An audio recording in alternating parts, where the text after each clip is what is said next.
Men's work is intimidating as shit. Who wants to sit in a circle and like look at another man in the eyes and talk about their emotions or feelings? It's terrifying. It's still terrifying for me in a lot of ways. Hey, I'm Hannah, your host of Too Much, Not Enough.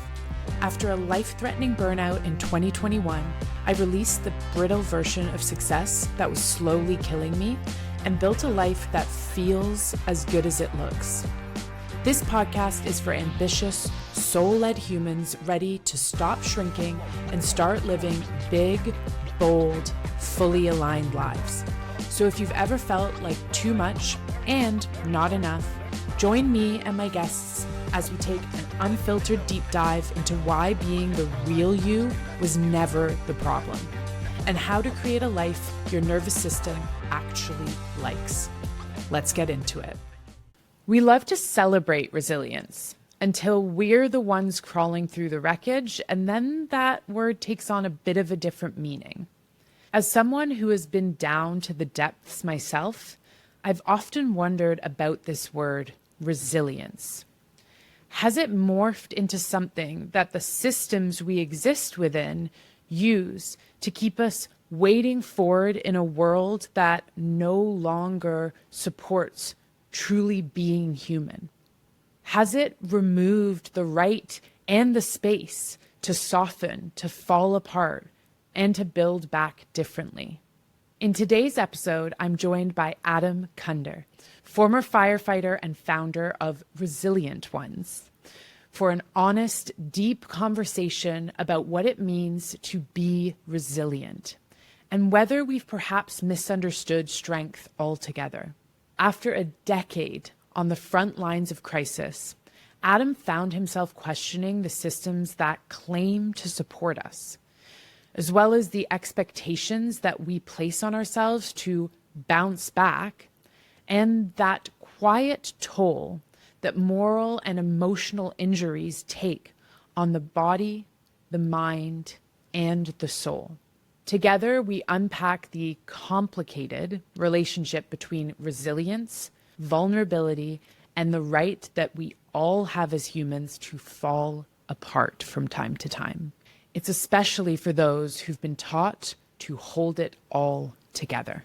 Okay, welcome, Adam. How are you? I'm doing so good, Hannah. How are you doing? I'm good. I'm so glad you're here. We were just talking about how it's been way too long since we've hung out. So way too long. Yeah. Like crazy long. It's been like a year of growth and a journey of learning and all the fun stuff since last time I saw you. Yeah, it's kind of cool to come back together and then see like everything that we've done personally and professionally. So totally, and then talk about it on your podcast. I know, and how great is that? It's really cool. I'm so Right? glad you agreed to come on. I think today's episode is going to be heavy, but also I think really healing for a lot of people. Just thank you in advance for your vulnerability. Of course. So to kick things off, I think our listeners would love to know like a little bit about you, your story. How did you get here, and how did you get to Resilient Ones? Yeah, of course. So I was a firefighter, as you know, for the last decade. Took a step back just shy of 2 years ago now after being diagnosed with PTSD. Went on my own healing journey through a lot of trauma treatment, like 4 to 6 hours a week, and diving into a few different communities within the city of Toronto to try and understand and learn what I needed to actually get through that chapter of my life. Although I'm still in it, it's a long process. The growth that has come over those 2 years has been tremendous and has inspired me to now create Resilient Ones, which has been a dream come true. And it's still an amazing growth journey that I'm on, but it's been really cool. I think Resilient Ones is such a gift to the community of first responders and to just the wider community of people who are interested in healing and doing life differently outside of the systems that sometimes break us, unfortunately. Damn right. That are not supposed to, but they do. And I think that happens in the corporate space on one level, and then as you have experience in the firefighting space, first responder space on a very different level. And I've always said this, I'm repeatedly shocked at how little support there is for first responders, especially from a mental health perspective, with everything that you see and deal with, the fact that that system is not like ironclad, like airtight, like you're dealing with real shit in life, here's how we are going to support you, continuously shocks me and breaks my heart. And so I'm sad and grateful that Resilient Ones is here to help people heal and understand that like they don't have to be strong all of the time. It's okay to fall apart. Would you say that that's something that's very much baked into Resilient Ones, like the softness that comes with experiencing the full spectrum of life? Yeah, I mean, the softness for sure. I think the softness is a personal thing for a lot of people, even for myself. It's learning what that level of softness looks like for each and every single one of us, because it is very unique. Yeah. Thank you, first of all, for speaking about Resilient Ones and myself the way that you just did. I really appreciate it. But the aspect of Resilient Ones, it's really important for me to share with past versions of myself the trials and tribulations and the things that worked. So hopefully I can make a difference in their lives before they hit points that I hit. That's really the heart and the root of Resilient Ones. It's making an impact in other people's lives so they don't have to go through the same shit. And a lot of that does come into softness. It does come into understanding what our triggers are. It does come into understanding and being able to recognize when we are triggered, when something traumatic does happen in our lives. And again, this is maybe more in direct relation to firefighters, to first responders, to military personnel that are dealing with traumatic incidences every single day. When something has maybe taken a little bit more than a normal call, when they should take a step back and first of all take a look in the mirror, look at themselves, maybe ask for help. That's probably one of the biggest pieces that is the most difficult, is asking for help within an industry that, although we speak about how it's changing within the first responder world, within the military world, that there is more of a mental health push than there is. We're still 30, 40 years behind everybody else. It's just not an environment that is conducive to feeling safe, to feel emotion, to feel like you can break. Like the softness piece that you spoke about. Again, it's like to break on the job where you are expected to be the one that has to show up every single day, not just for the victims that you're dealing with, but for your team as well, where you have to show up for everybody. You don't have space to break. And then for a lot of people, when they go home, they don't have space to break at home because they have to take care of their kids, they have to take care of their wife, they have to take care of their partner. And maybe they don't have the safety where they feel like they can break. Maybe they don't have a therapist. Maybe they don't have somebody that they can talk to. So instead, you go to the bar, you turn to the bottle, you turn to whatever else it is that maybe helps you cope, helps you deal. And all our coping mechanisms, there's some that are much more healthy than the unhealthy ones. I personally went through the majority of the unhealthy coping mechanisms before I finally did reach the healthy ones.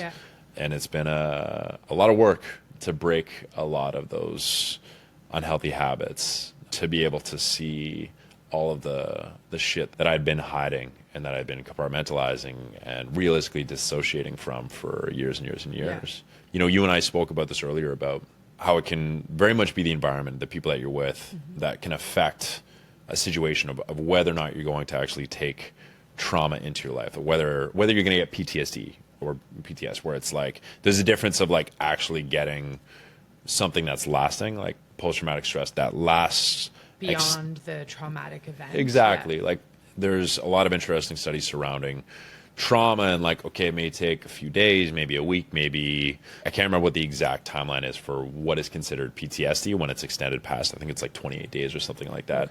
But it's past a certain threshold. But it's interesting, right? Like I had years where I had like really bad calls that were terrible, but I had really great crews and I had really good support systems surrounding me. Maybe like not about speaking about the trauma itself, but where I felt safe and where I felt a part of a team and I felt like it was really connected. And then years where I had calls where I had like crews that I wasn't as close with, where I didn't feel as safe, didn't feel as connected. And those are the years where actually I was hit way harder.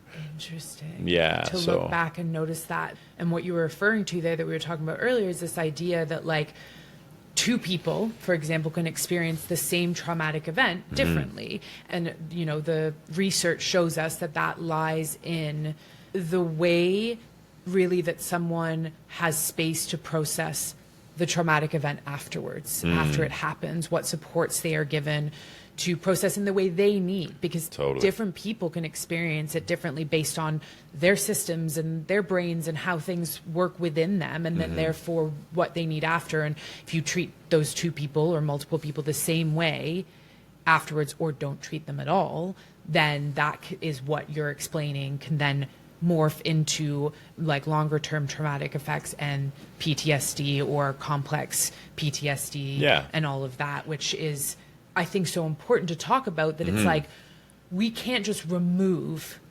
traumatic events happening from life. That is life. That is part of life, and it is hard and it is painful, but that is not the, you know, shielding yourself off from the pain of life is actually not how you help manage the trauma. It is how you respond after those things happen. And you're saying that you have this kind of like evidence, anecdotal evidence in your life of like, when you were in teams that felt safer and more connected, that was perhaps easier to move through the experiences than otherwise. Totally. Yeah. So, I mean, thank you for bringing that back. The aspect of like the safety within a crew or a community is funny. Even like one of my captains just by chance messaged me yesterday, sent me a pic of like us at his house like 4 years ago. He's like, Kunder, he was thinking about you. Like, he was looking for a picture of somebody else who had just passed, which was too bad. But it was like, he was looking for a picture of somebody else who passed. But I had stumbled across a picture of you, and it brought me joy. So like, sending this pic, hope you're well. And it was like, he was one of my captains of like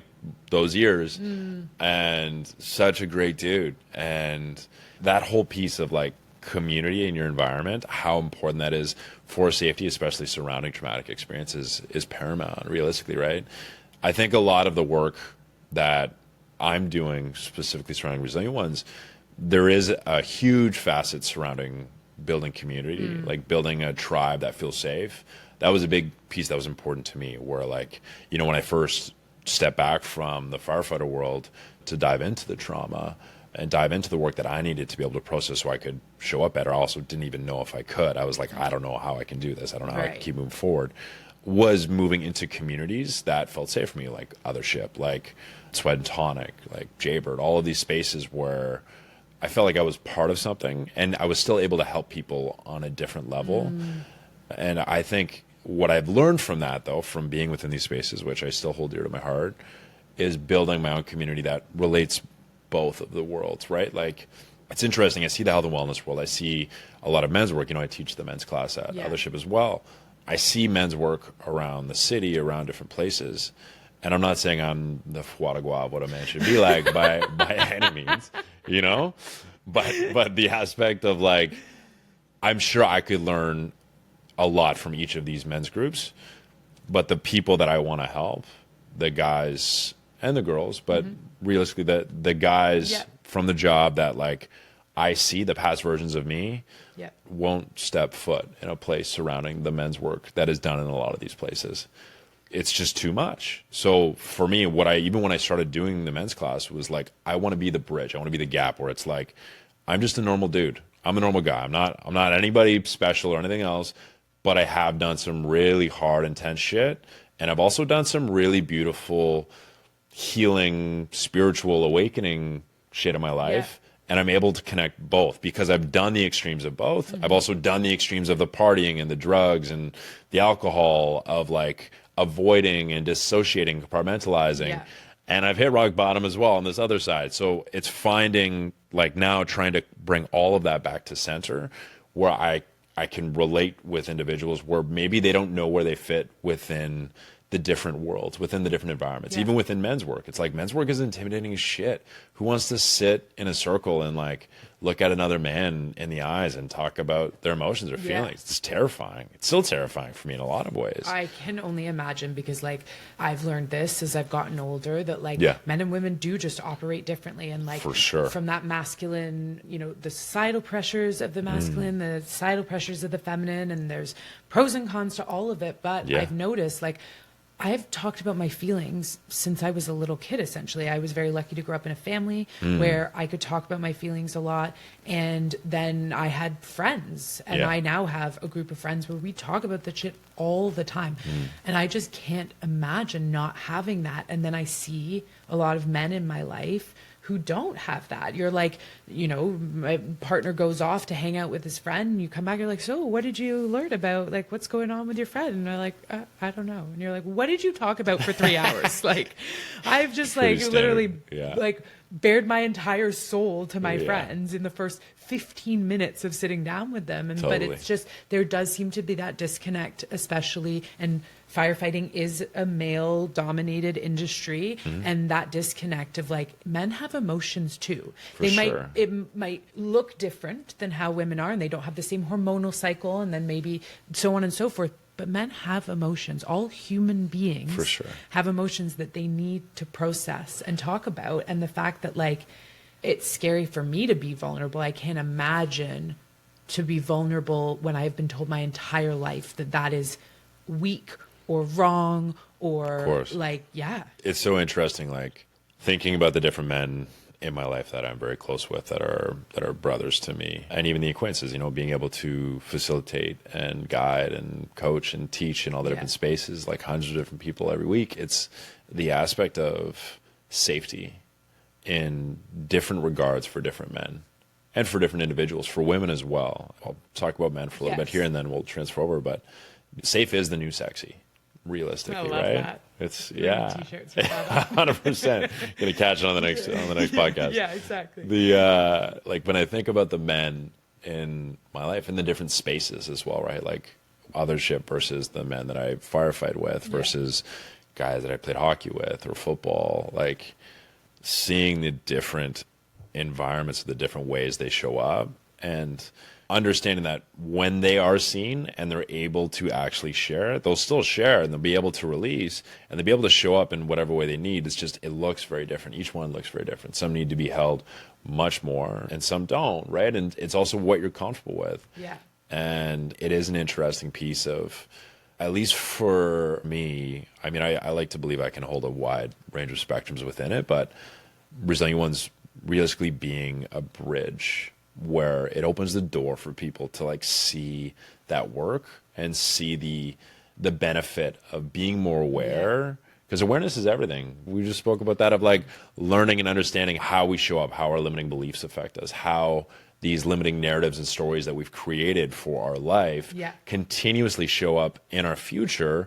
Because that's, if say we see a friend that maybe we went to high school with, or we went to middle school with, or we go up to a cottage like you were talking about. Yeah, and that old version of you gets like brought back into the present. For sure. And you're like, wait, I thought I dealt with this, and all of a sudden it's like, it's so weird how, Yeah, you get pulled right back into that same feeling and that same energy. And truly, it's the awareness piece. It's like listening to your body, how you feel in your body, being like, oh, I feel sick here. I feel tight. I feel tense. Or even understanding the thoughts, or checking yourself of like, why am I speaking this way? Why am I saying things this way?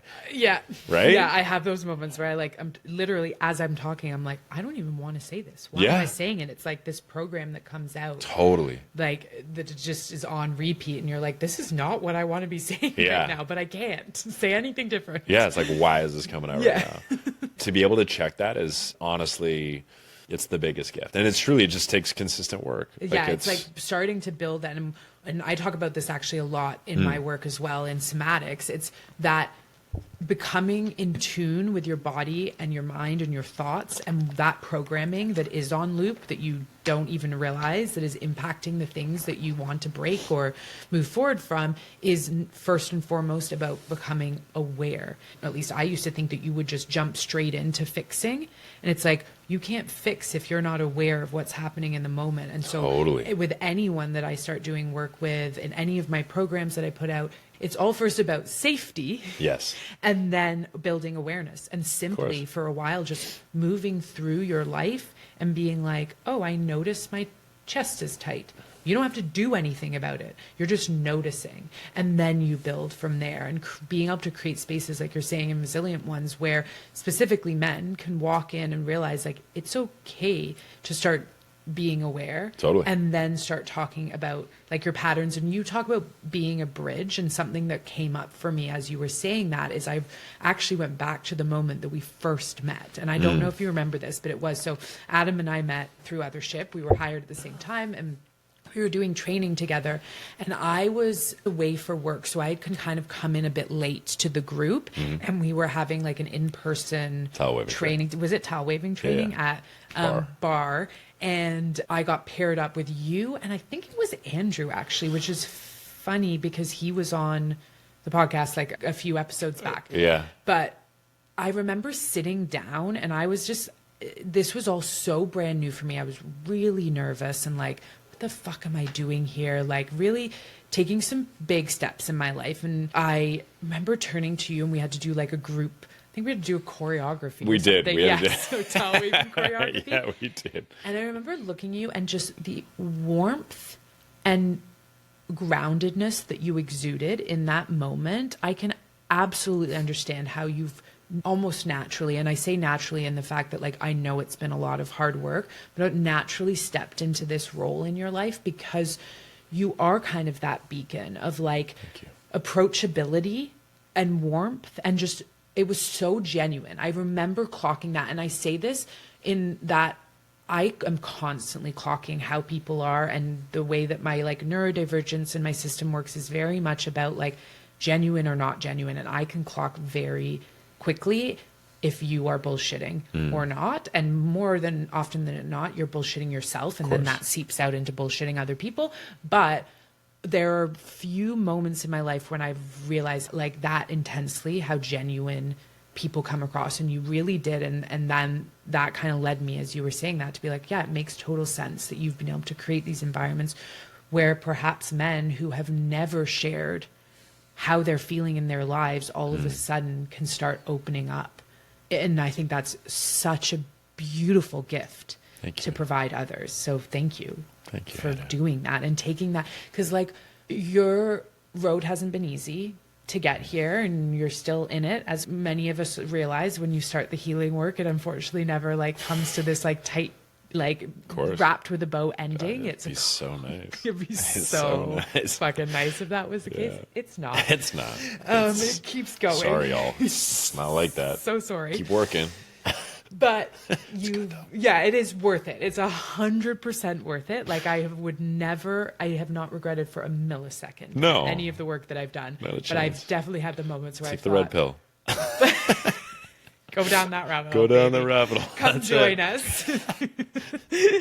But it is a little bit like, fuck, this is never ending. Totally. That said, I do want to, on that happy note, I do want to talk about the word resiliency, because I think resiliency can sometimes be a bit of a dirty word. And let me explain what I mean by that. I think that it can sometimes be used to bypass the need to like actually do the work. And when I say do the work, I mean in the systems that are broken and not supporting us to fix what is happening. And instead it's used as a like, you're so resilient, keep going. Like, we don't need to give you the things you actually need to heal, or we don't need to fix the things in our system that are actually broken and maybe making it worse for first responders, for example, or this can even happen in the corporate world, or we're going to pretend that we care about these things.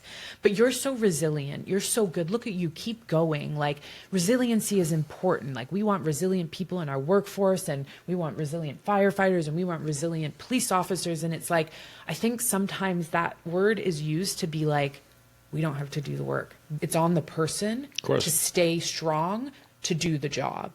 And so I also, at the same time, believe that resilience is a very important part of being human, but it needs to be, I think, approached differently. I think in this world, we expect people to be resilient and not fall apart and not have their dark moments, their dark nights of the soul, or if they are, to go do that over there behind closed doors and then come back when you're ready to be resilient again.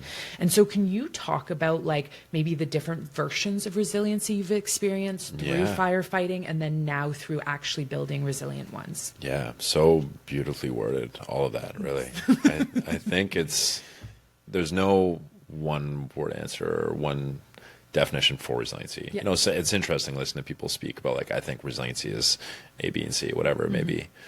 There isn't, right? Like it does show up in different ways. Like the reason why the people get hired to be the first responders, the military personnel, is because they are inherently, for the most part, that type of societal, social, resilient piece version They that you're can speaking endure about. a lot. Yeah, it's endurance within that environment. They are the alpha kind of concept of run through the walls, run through the burning building, show up, keep going, keep going, No keep going, keep fear, going. no- yeah. fear. It's a necessary way to do it, but there's a healthy way to be resilient, and there's unhealthy ways to be resilient. I think it's the unhealthy that causes you to burn out, causes you to run yourself into the ground.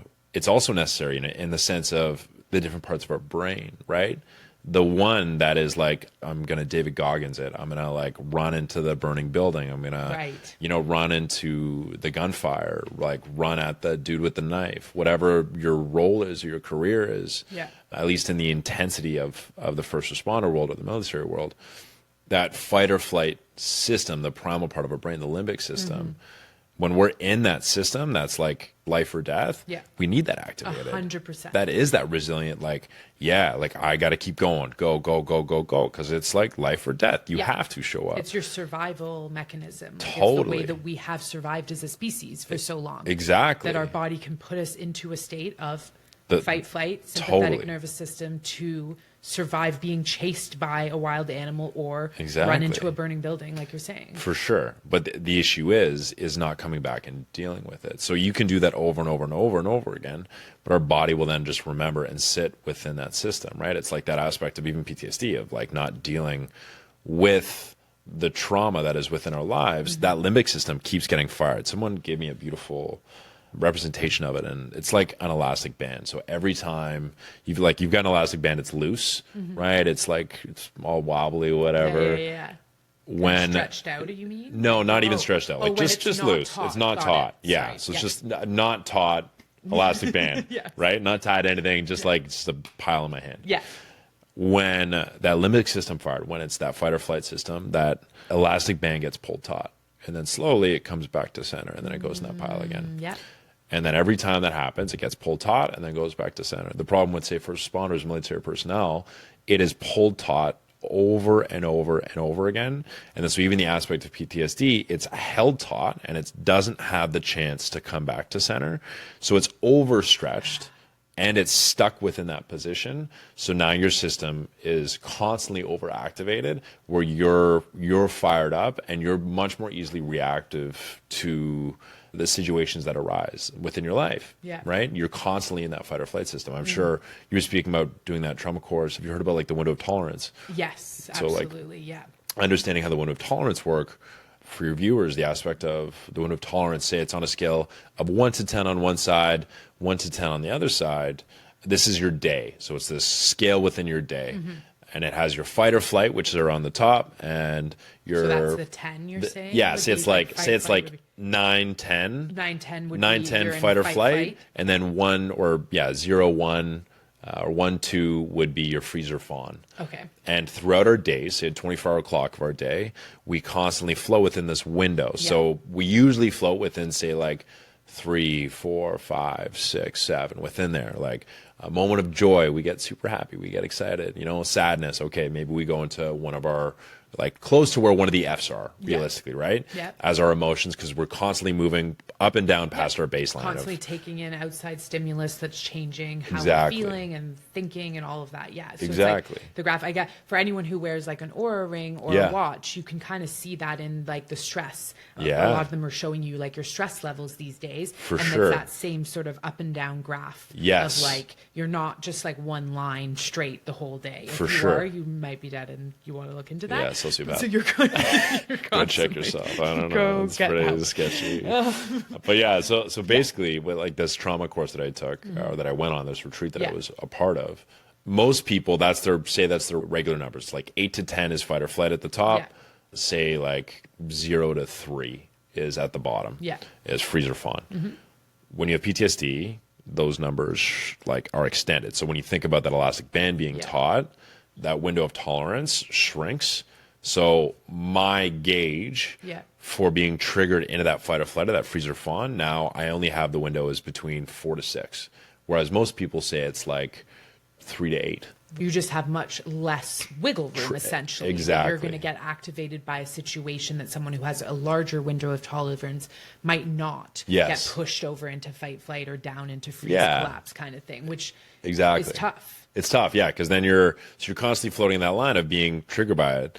And so I think, again, pulling this back, went on a bit of a tangent there. We love tangents. But pulling it back to the resiliency piece, understanding yourself, that as part of my job, like one of my good buddies who's on the fire department that I was on for the last decade, his relationship with understanding the adrenal kick that he has when calls come in is healthy because he's aware of it, because he's done the work. He knows that when the tones go off, when, you know, it's okay, engine 7, you're going to whatever call, this is the location. He knows that his heart rate's going to go up. He knows that his palms are going to get sweaty. He knows that all of these things are happening, but it's a healthy response because he's about to do something incredibly intense and needs to be on high alert so he can respond more effectively. That's what happens when we have that adrenal rush, right? So because he has a healthy relationship with it, though, he understands the response. He's also able to know how to respond when he comes back, knows how to give himself the space. Like, again, the heart of Resilient Ones is a big piece of it. It's understanding the nervous system regulation techniques after. So that awareness piece that we spoke about, and then running through different systems or protocols that can bring you back to that baseline. Like completing the stress cycle, right? Yes, yeah, and auditing how you actually feel. Auditing if a situation caused something to come up within your life, auditing how that response is actually making you feel, and if there's something else that you need to do beyond that. I mean, first of all, the big step is the willingness to do that. It's very difficult depending on the environment or the constructs that you're in, right? But coming back to the resiliency piece, there are so many aspects of it. Like, it is the running through the wall. It's incredibly important. Resiliency also looks like being a puddle on the ground and having the worst day, worst month of your life, and not being able to get up and literally just surviving, like truly trying to make it through the day, maybe the week, and maybe you're alone. Maybe you have people. Maybe it's like truly trying to fight through like suicidal ideation or suicidal thoughts or whatever it may be.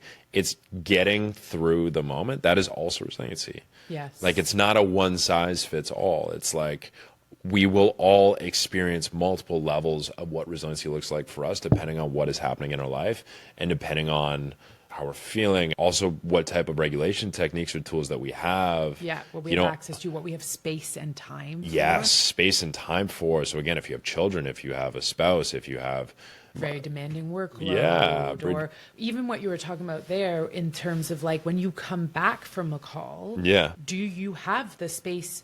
No. You're like, no, I did not. But that's the thing. Do you have the space to unwind from it, or are you getting bombarded by something else? Part of it too is like when we think about strength is multifaceted. And if we think about strength in only the one version, which is like physical ability to just push through and keep pushing through and never stop, you lose the beauty of what strength is. And sometimes strength is, like you said, being a puddle on the floor and being saying, soft. I can't do this by myself anymore. Can you please help me? And that looks like weakness to some people, or some systems will imply that that is weakness because it doesn't serve those systems. But in fact, in my experience, it is the greatest measure of strength in any human being I've ever come across to be at your absolute lowest and say, this is not going to wreck me, but I cannot do it alone. I need you to walk me out of this. Totally. And like, I think that's the crux. Like, I think you've so beautifully brought it round there of like, resiliency is a beautiful word when you allow it to be what it is in all of its versions versus equating it to just being able to keep going, push through, produce, and like be strong and never have to take a break. Or at least if you do, like we said earlier, go do that in quiet and then come back and keep producing. I think you really nailed a bunch of really good points about like the softness aspect of like understanding that, you know, we even speak about in some of the men's classes, like masculinity, like what does masculinity mean to you? I'll prompt a lot of the times. And stillness is really, really powerful. Yes. You know, aspects of softness, being able to be vulnerable. Vulnerability is being able to share and show your emotions. That is courage, realistically, right? Like vulnerability and courage kind of go hand in hand. Oh it's my truly gosh. just being able to show your authentic self, being able to show what emotions are maybe coming up, and being able to recognize and move through them. And also, you touched on a big piece, but asking for help, right? Scariest piece, I think, for a lot of people is learning how to ask for help and recognizing when you do need help. Yes. Like that is a huge piece where it's like, I'm not okay. I need someone to help me right now, regardless in what it looks like. But maybe it's, again, calling a friend or calling a suicide helpline or whatever those pieces look like, right? If we're talking about the extremes, then calling somebody because you are not alone. You feel like you're alone, but you're not alone. I think that's such a good point, because I know when I've been at my lowest, my brain plays tricks on me, and it tells me that reaching out for help is not going to do anything, because if I can't fix it, why can someone else fix it? Totally. Which, when you're not in that space, seems so silly, because you're like, well, of course reaching out to other people can fix it, because they can help you get out of the hole you're in. They maybe are not feeling the way you're feeling, and therefore you can lean on them for strength and hope. Totally. But when you're in that place, your brain says, help's not going to help, essentially. So it's not worth trying. Yeah. And the thing is it is. You have to like push past that resistance and say, I need help. And that resistance, like you said, can come in many forms. It can come in the fear of being vulnerable and the fear of saying, I can't do this on my own. Yeah. Which none of us can. No. We're literally a species who are built off of being in tribes and community, because For sure. we cannot survive alone. Yeah. But the fact that our brains tell us that we can, or we should somehow. It's an interesting piece of the self-help kind of movement as well, right? It's like, there was a really interesting talk, and I by no means am I bashing like self-help. Do the work on yourself. Learn as much as you can. Do all the things. Yes. Keep learning, keep learning, keep learning. But there was a great psychologist I was listening to speaking about the benefit of therapy, or like, in, I can't remember the specific form of therapy, but it was like, there's a lot of research surrounding working with somebody else versus doing the work just yourself. There's like a tenfold difference on the actual impact that they're having, right? So when you're working with a psychologist, when you're working with a coach, when you're working with a psychiatrist, whatever it may look like, a facilitator of some sort that is helping you move through shit, it gets you from point A to B like tenfold faster than you to do it yourself. And Yes. I don't know how I kind of got on that side tangent there, but I think it's an important point, though, because Yeah. I think when you go through healing, and like we said earlier on, it's unfortunately not a destination. It is a constant journey. Yeah. Exactly. That you're like, it's seasons, and different seasons require different things. And that's the beauty of it. Totally. It's like, it's 100%. the growth, because we constantly are learning and growing, and we'll always go through shit. You know, like maybe this year, hopefully not, but maybe you lost your dog, or maybe you lost like a parent or a family member or a friend. Well, maybe next year you're not going to lose anybody, but maybe the year after that, maybe you lose somebody else.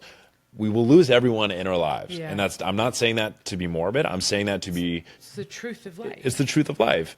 So understanding how we can show up best to be able to navigate the hardships that arise in our life through breakups, through job losses. All the things that happen. all the pieces. It allows us to show up as better humans. So the work that we do, it is the journey, but it is the most beautiful journey that allows us to have higher highs and higher lows.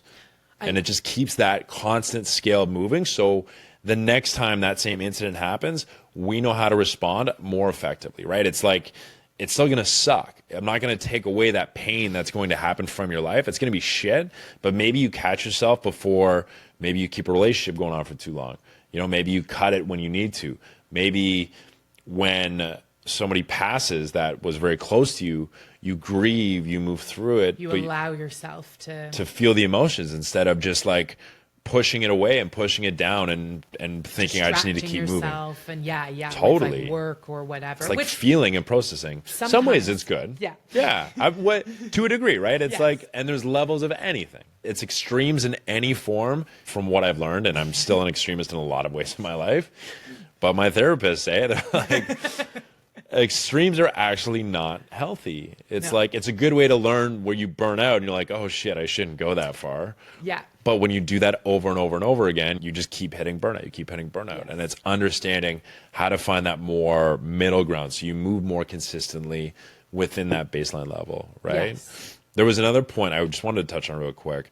We were talking about community tools, and there was a piece around leadership. I wanted to reflect on a story. It was like, I think you asked, did I have space or time after a call? Yes. Or serious incidents to be able to decompress, or whatever. Like you were talking about that stress of like you go up into fight flight. Totally. And then I think the space after the a call, space to after process. to come back down, Come back to baseline. To your baseline, which Totally. is what we all need to do. Interestingly enough, the episode before this, we talk about chronic stress and how it's unhealthy and why Totally. it's unhealthy. So anyone who wants to learn more about that, definitely go back to that episode. But I think this Hell will yeah. be a great anecdotal excited story to check of it that. out. Yeah. So yes, coming back to baseline is the importance, because you have to go into fight flight sometimes. Like Totally. So it's interesting, like on the department, depending on the call, like they've gotten better with it since then when I first started. But it would be like, you know, sometimes they would call the peer support team in or something, which is a bunch of other firefighters that have, depending, again, I'm not going to blanket every department or what it looks like. And some of the guys are really great. Yeah. But, and it's not our guys' fault. It's just, Band-Aid. it's the department's fault, like our leadership team, for not putting the funding in, the training to allow our peer support team to grow in the way that they need to be able to support our guys. Yeah, okay. And provide them more funding and what that looks like.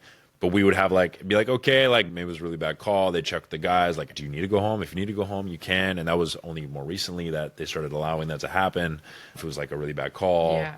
But even like fires and stuff like that. Like I had a buddy that was just in Paris who's a firefighter, and there was a huge fire in Paris. And so he's hanging out there and he's chatting with some of the firefighters like after the fire, and they're packing their gear up, they're bagging it up.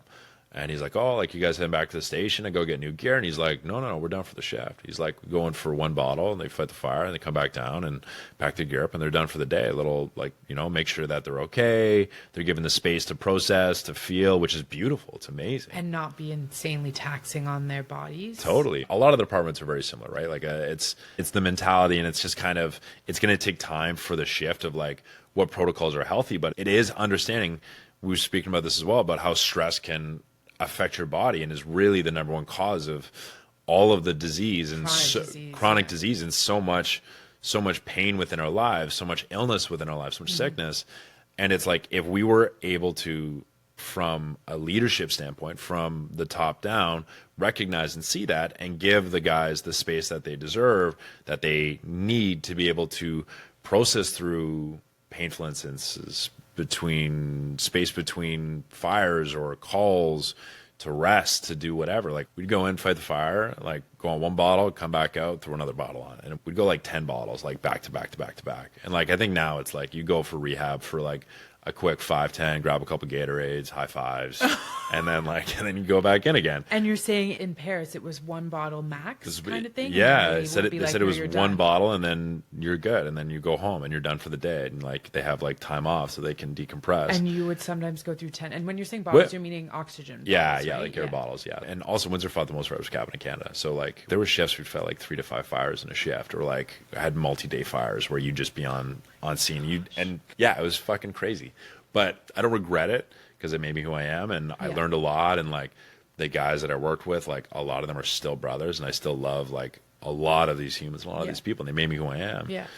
But you're still... But reflecting on how many things were done as far as like the leadership team from the city, from the department level, the heads, it's like mental health is there's so much like FUBAR and just like weirdness surrounding it, where it's like gray area and there's no support. Even for myself, when I went off, my department immediately went on attack mode against me. Like my department has a thing around not wanting guys to be off PTSD, and this is hearing it from other guys and them trying to really just like combat PTSD, because they lose money, they lose time, they lose a guy from the trucks. Yeah. It's a loss for them, right? Yeah. If they didn't do that, if they didn't fight the guys that were going off and instead gave the tools, again, like the goal of what I'm trying to bring forward, if they just like gave the tools and techniques and strategies and time to process. As like part of training.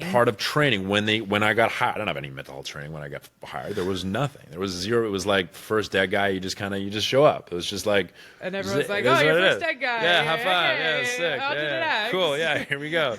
Legit though. Like that's actually how it is. And it's like, if there was some form of here's some tools, like here's some resources. How it works. Like here's how the stress cycle works. Honestly, the biggest piece is like learning how the body works, the physiological and scientific facts of what is actually happening within your body. That was the most empowering thing for me. And if that piece was actually just given, because that's the thing, even like I teach breath work, or I teach like different mindfulness practices, or I teach like whatever it may be. And even myself, when I would first learn about them, why the fuck would I do any of these? Yeah, I don't know what that does for my body. You just look like some woo-woo freak. I don't want to be a part of that.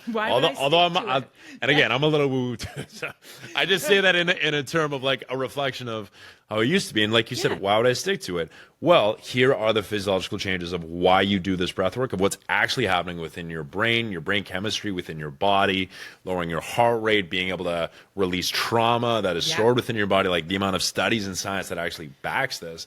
If that was given on a level to the department, to people in any realistic environment, if these tools were given, it would change the entire game up. Like the amount of burnout, the amount of people off on stress leave, the amount of people off on PTSD, all of that would change and go down drastically if people were just given the actual understanding and science of why these tools are effective, when they can use them, and how they can use them, and given space to be able to use them.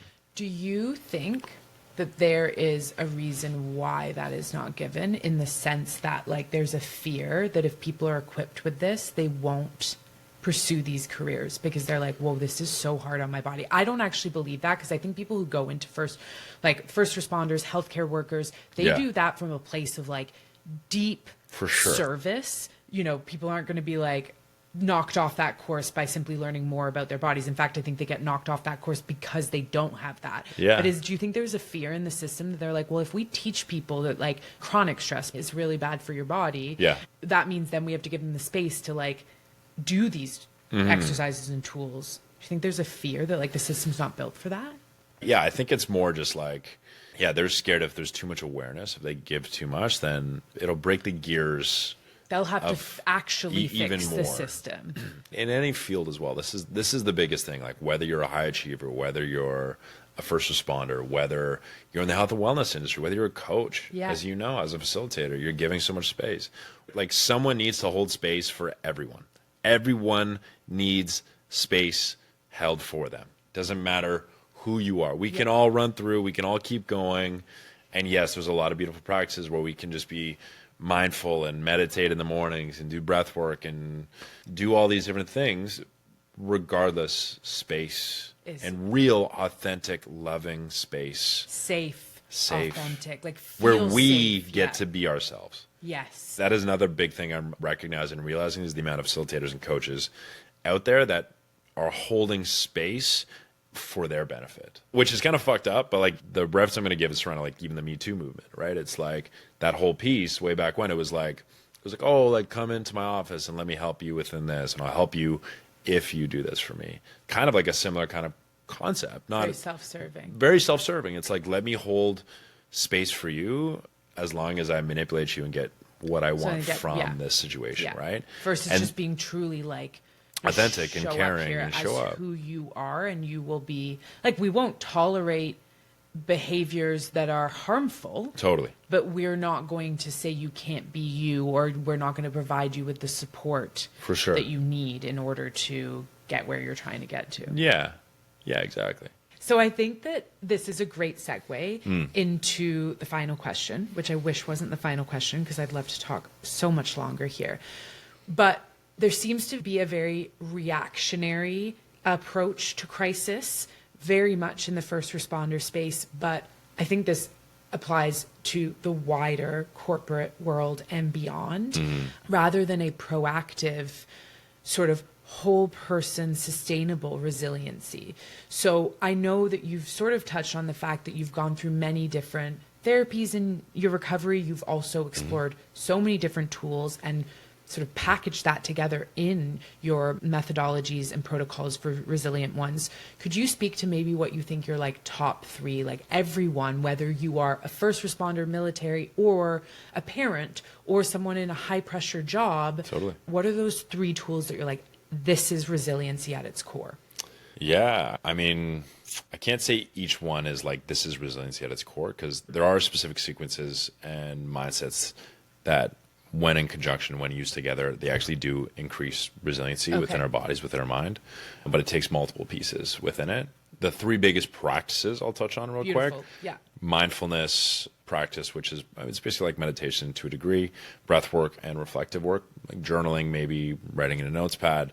The mindfulness piece I find incredibly interesting, and I have a lot of my clients do this. It's actually, it's a piece of my program where for a week I have them be in different places each day of the week and just tune into their surroundings, like tune into the awareness piece, which is actually, it's a tool to help amplify a sequence that helps build our resilience, because you're building the context sensitivity around you. So the mindfulness is allowing yourself to release the thoughts, allowing the thoughts to just pass like clouds, and heighten your senses around you. The sounds, notice what sounds, the smells, the touch of maybe feeling the texture of your jeans, and really trying to listen more deeply, even with other individuals, right? So maybe you even I'm going to do a mindfulness 10-minute session where I'm speaking with Hannah, and I'm going to listen so intently and so deeply that I really hear and feel all the things that you're going to say.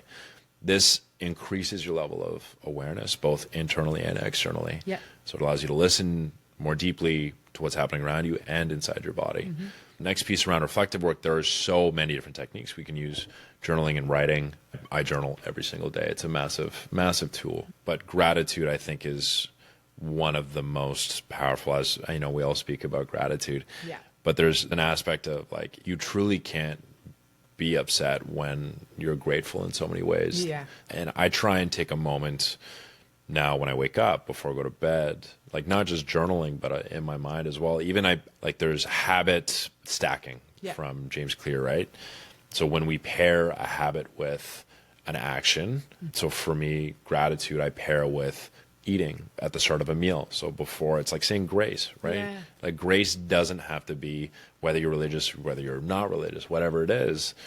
If you just want to be grateful and pair it with like, before I eat, I want to take a moment to say thank you for maybe this food that is on my table, maybe this feeling that I have in my body. Maybe you list off 10 things, and that is your stack. Right before I take my first bite, I'm going to take a second and say thank you. I love that. Right? It's really effective.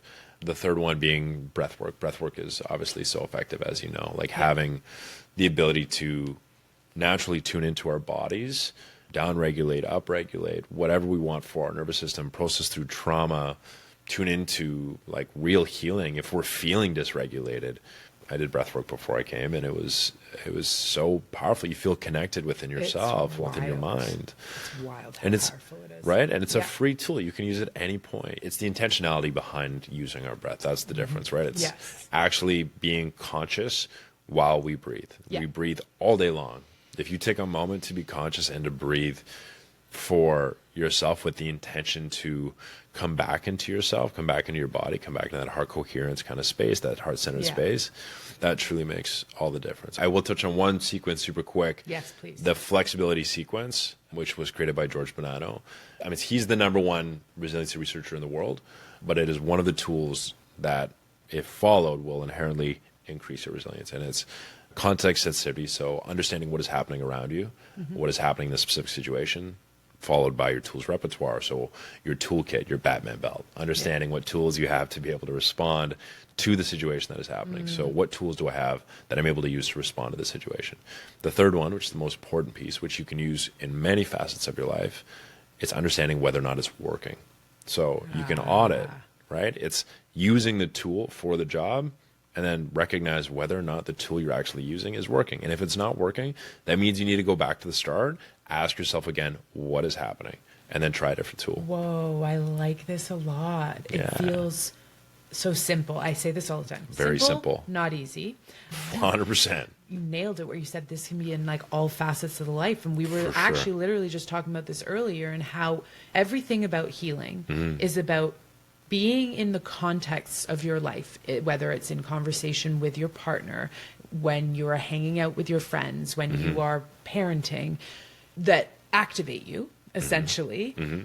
And being aware that you're being activated, knowing that you are prepared with the tools to meet that, because I think that's such a huge part of feeling like you're going into the job of life prepared with the right tools. But then so important is that last part of like assessing, is that tool that you're applying working? For sure. Because that's the thing that I've really hit in my healing journey, as you call it, and building that resilience is like, I love to have this idea in my head that I've done the work and I'm perfect now. And that is not true at all. And you hit these like plateaus or these ceilings where the awareness becomes so hyper important that you're not resting on the work you've done and being like, I'm good in this place. And don't get me wrong, I don't think we should be healing at all times. I think we should absolutely go through spurts of it and then live our lives. And it should not be a full-time job. But then being aware when you maybe get to that next ceiling that you want to break through and be like, okay, this tool isn't working anymore. Or I'm keep reacting in this same way. Got to change something. So I love that. Yeah. I'm going to use that 1,000,000%. I love it. Thank you for sharing. Thank you. I love the way you just taught me something. We're not healing all the time. I'm like, really?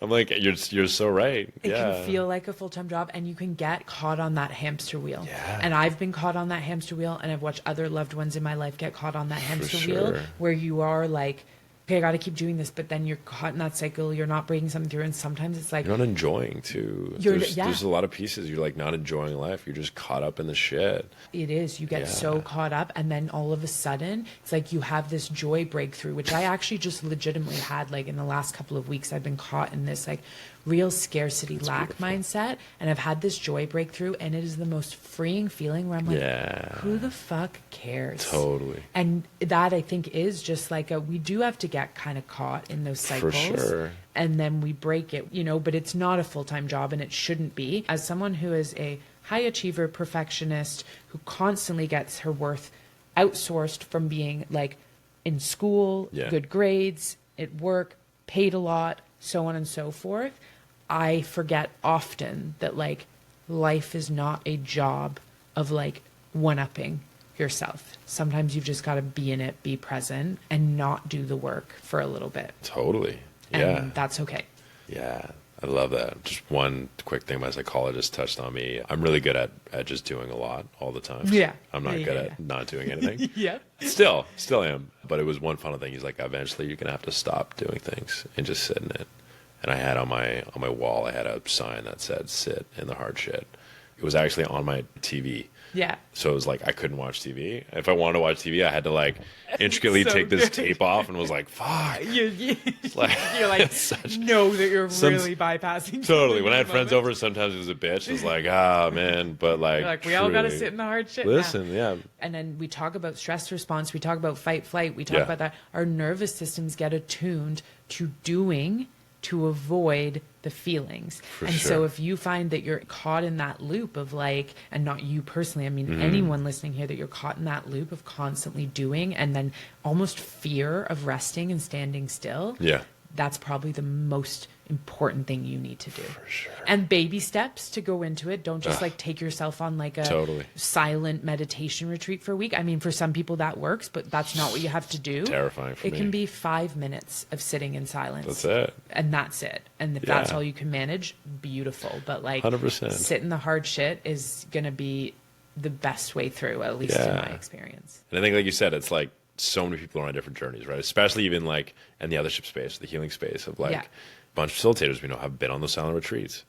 And I'm like, they're like, oh, you should go on. And I'm like, I don't have it in me. I'm like, it's truly just like, I could do it. It sounds terrible though. Like right now at this moment in my life, I don't have it in me. And I'm okay with that for myself. And I also understand as a facilitator, I'm able to coach, like, again, that aspect of like bridging the gap and facilitating whether my client is at a stage where they're ready to sit in it or whether they're not, I can facilitate based off the knowledge that I have. I'm not, again, the Dalai Lama by any means, and would never claim to be. Yeah, I wish. That'd be sick. Maybe not. But still, it'd be sick. Yes. Like the aspect of like all of us are on different healing journeys. And I think we touched on briefly that aspect of authenticity for each of us, right? For all of us in this world. Like there was that other great study where they thought it was like, was it vibrations or frequency within a body? And it was like they thought love was going to vibrate at the highest frequency, and it was actually authenticity. Yes. My friend told me about that a little while back. And Totally. it's like, I think it's bringing back reality and realness into wellness. For sure. Which I think you do very well. Thank And you. again, is why you're such a good bridge and such a good leader in this space. Thank you. Because you have been to the depths of the real hard shit of life, and you're not pretending that that is not a huge part of you. And you're also, I think, seeing that like it doesn't have to define the rest of your experience here. And like that ability to say to people, like, if you're not ready to go on a silent retreat, that doesn't mean there's something wrong with you. You can still experience a very real journey of like healing and wellness in the reality of life, in the mess of life, which we need versions of that. We need all the versions of coaches and healers so that all the versions of people can get connected to those coaches and healers that are right for them. Absolutely. Which I think is so important. Okay. To wrap up, I like to do this little thing, which is like rapid-ish fire questions. Okay, hit me. So first question is, what is something that you used to hide that you now lead with? Vulnerability. Love it. Yeah. Yeah, I love that. What would you say to someone who is afraid, and maybe we'll say here specifically a man who is not good at sharing his feelings and is afraid of being vulnerable? What would you say to that person listening right now? That true strength is actually the ability to be able to be vulnerable, because vulnerability inspires other people around you to be vulnerable as well. So you never know who you're going to affect to be able to share maybe a piece of their story, or maybe to allow them to tap into something that they've been suppressing. So you get to inspire and lead by being able to be vulnerable instead of suppressing that vulnerability for yourself. Beautiful. Okay. Yeah. What is something you think the world needs to hear right now? Ooh, something the world needs to hear right now. Stop worrying what other people are doing. Focus on yourself and how you feel in your body, and if the actions that you're taking are truly aligned with who you are. Yes. Yeah, versus constantly allowing other people's opinions or other people's choices or decisions to guide the decisions that you're making. Fuck, yes. Yeah, make your own decisions in life. Fuck. Yes. That's it. Oh my gosh. Yeah. That's so well said. And finally, where can people get more of you? Yeah. If you want to find more about me and Resilient Ones, you can find me on Instagram at Adam Kunder. It's ADAMKUNDER. Resilient Ones, RSNT.ONES. Both on Instagram. And then also at resilientones.co. It's our website. If you want to know more about our courses, our programs, our events, you can find all the information there. We do small group coaching, one-on-one. Beautiful. We have events and retreats coming up in the future too. So if you're ever interested, let me know. Amazing. We'll also put all that information in the episode description show notes so people can find it easily. Yeah. Thank you so much, Adam, for being here, for being you. Thanks, Anna. Thank you for creating this beautiful space and the ability to be able to share with you. It's so great. It's truly an honor. Thank you. All right. Well, until next time, wild ones.